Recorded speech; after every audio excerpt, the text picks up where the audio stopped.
So for this question, you got a line that's perpendicular to the line x equals -10. So first thing you've got to understand is what this looks like. So x equals a number is a vertical line. Y equals a number is a horizontal line.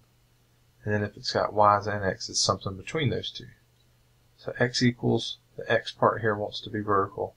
The y part here wants to be horizontal. So there's like a compromise. We get a slant. So x equals -10. That's just a vertical line, alright, that passes through -10 on the x-axis. And what we're talking about is being perpendicular to that. Alright, perpendicular to that means that the angles meet at 90 degrees. So let's do a different color. Let's do purple. So if we're perpendicular to a vertical line, that means we're horizontal.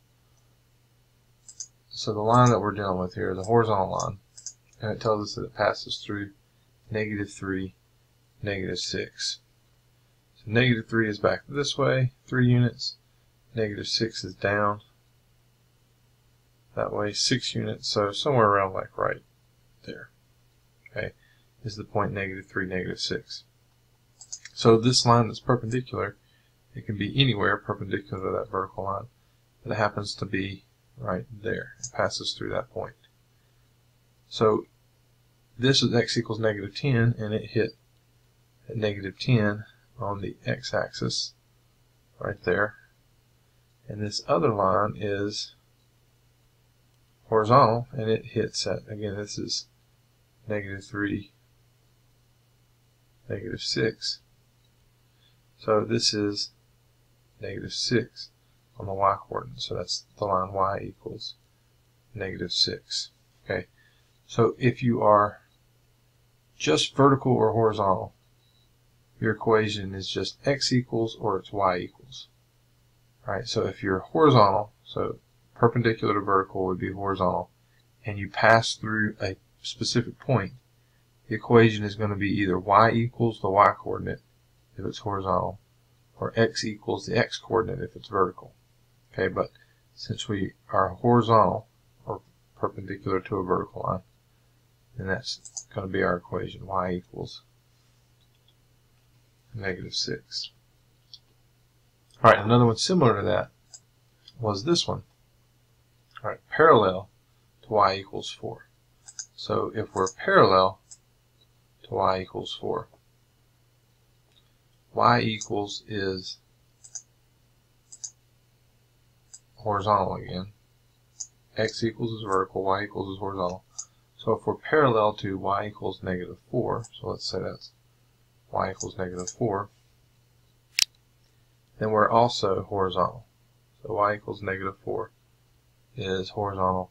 The blue line passes through -8, +14. So -8 is back this way, +14 is up this way, so way up here somewhere is -8, +14, and that's where our second line passes through.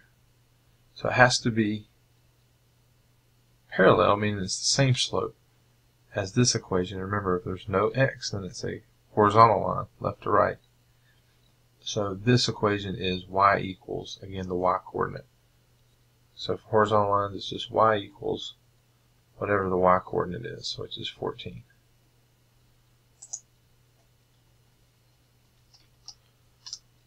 Alright, now the last one that you get.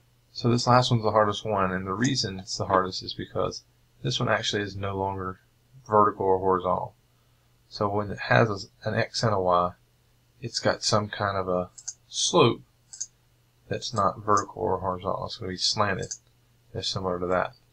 So 4y equals x minus a. Remember, if y is isolated by itself, then we have it in y equals mx plus b form, and we'll know the slope. So if we solve this thing for y, we have to divide both sides by 4, and we have to divide everything over on this side by 4. Now remember, there's a 1 right here in front of the x. So this ends up solving as y equals, this is 1x over 4, so that's 1/4 is the value for n. That's our slope. minus 8 divided by 4 is 2. So there's that equation in y equals mx plus b form. Now the reason why that's important is because now we know the slope of the blue line, the line that we're dealing with. So this line, y equals 1/4 x minus 2, that would actually be down here. Let me move this red line all the way from it right now. So again, it crosses at -2. That's the y-intercept. And then it rises 1, runs 4. So up 1 to -1, run 4. So let's say over here. And then let's fix that line.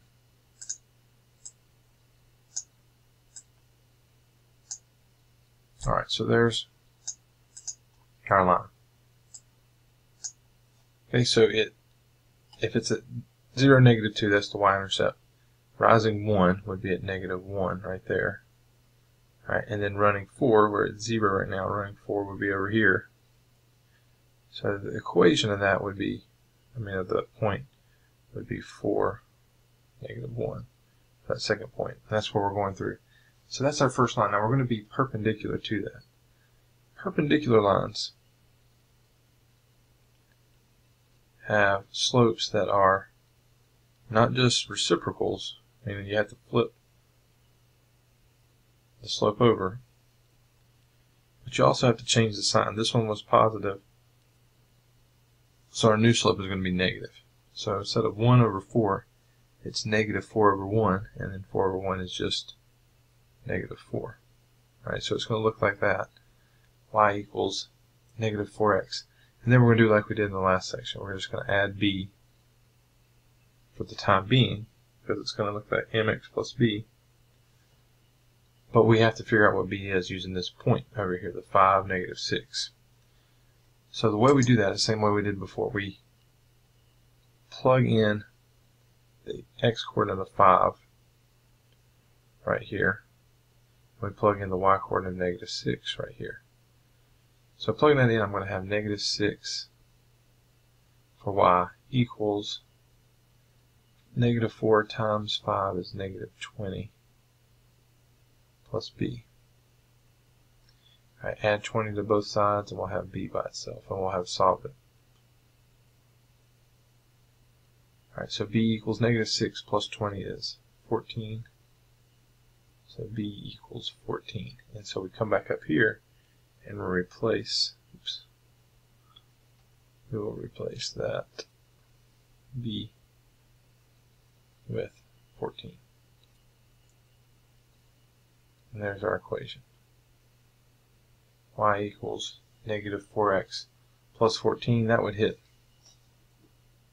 way up here would be 14. If that's -2 down there below, -14 or +14 would be up here, and then down 4, right 1. So it would look something like that. So to meet at a 90-degree angle, which is what perpendicular means. Alright, so there's our equation, -14x plus 4, or sorry, -4x plus 14.